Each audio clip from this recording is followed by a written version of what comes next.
কে এই নওশাদ সিদ্দিকী? জানেন তার আসল পরিচয়?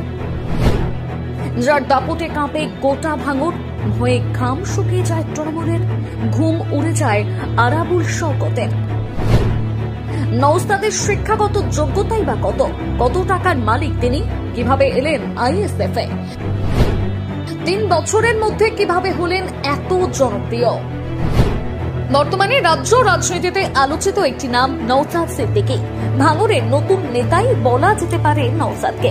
আইএসএফ এর একমাত্র বিধায়ক তিনি। একেবারে তরুণ, অল্প বয়সী, কিন্তু তেজ আর সাহসে তিনি ছাপিয়ে যাবেন বড় বড় দুধে নেতাদের। তিনি ভাঙড়ের বিধায়ক। ইতিমধ্যে নওশাদের দাপটে ঘুম উড়েছে তৃণমূলের হেভিওয়েট নেতা আরাবুল শওকত মোল্লার।